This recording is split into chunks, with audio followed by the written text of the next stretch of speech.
Imagine a seguinte cena: o Brasil, com toda a sua imensidão, riqueza e diversidade, sendo governado a milhares de quilômetros de distância por uma metrópole enfraquecida, em crise política e econômica.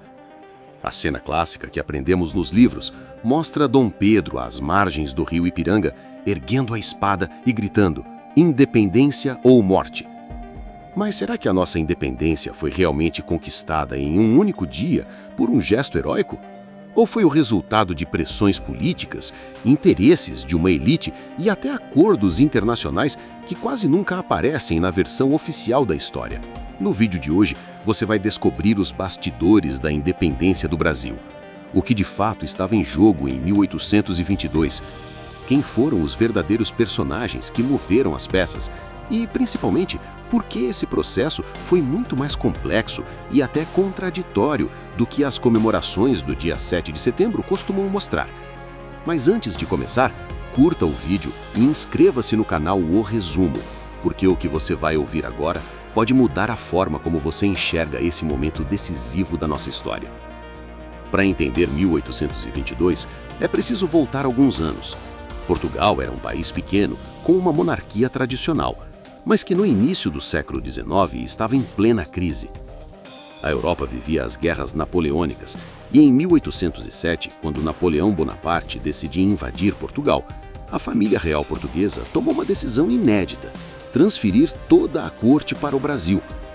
A fuga da família real em 1808 não foi apenas uma manobra desesperada para escapar de Napoleão.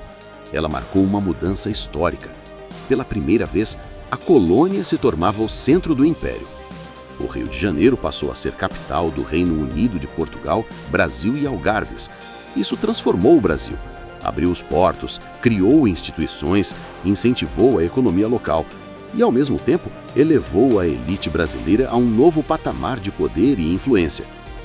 Mas quando Napoleão foi derrotado e a pressão política em Portugal aumentou, Dom João VI retornou a Lisboa em 1821, deixando no Brasil seu filho, Dom Pedro, como príncipe regente. Foi aí que começou o verdadeiro impasse. As cortes de Lisboa exigiam o retorno de Dom Pedro e queriam recolonizar o Brasil, retirando os privilégios conquistados desde 1808. A elite brasileira, formada por grandes proprietários de terra e comerciantes, não aceitava mais voltar ao papel de mera colônia. Esse conflito de interesses foi o estopim do processo que chamamos de independência. Diferente de outros países da América Espanhola, onde revoluções populares e guerras sangrentas marcaram o processo de independência, no Brasil o movimento foi conduzido pelas elites.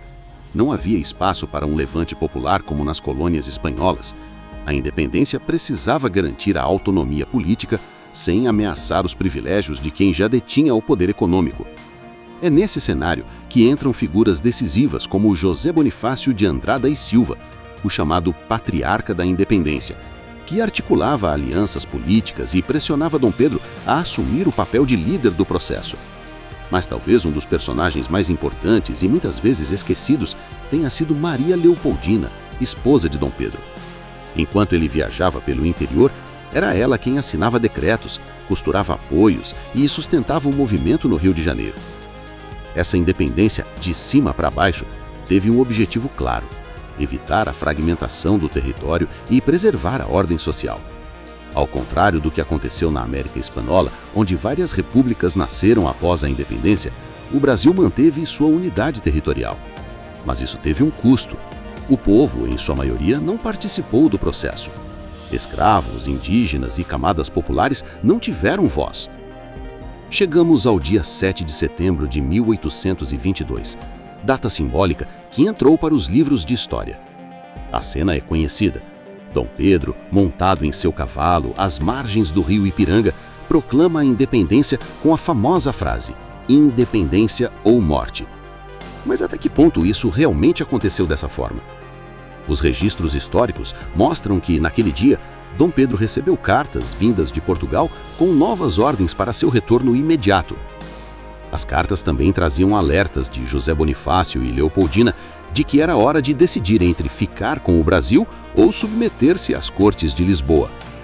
O grito às margens do Ipiranga, se existiu, foi um gesto mais simbólico do que real.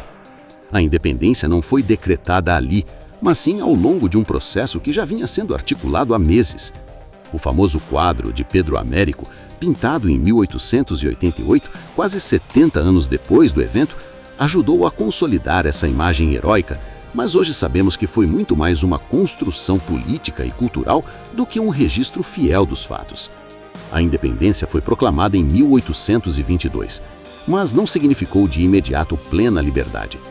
Portugal só reconheceu oficialmente a independência em 1825, depois que o Brasil pagou uma indenização milionária, intermediada pela Inglaterra. Em outras palavras, o Brasil comprou a sua liberdade. E essa negociação não foi gratuita. A Inglaterra saiu fortalecida, garantindo privilégios comerciais e consolidando sua influência sobre o novo império. O Brasil se tornou independente de Portugal, mas entrou em um ciclo de dependência econômica e diplomática em relação aos britânicos.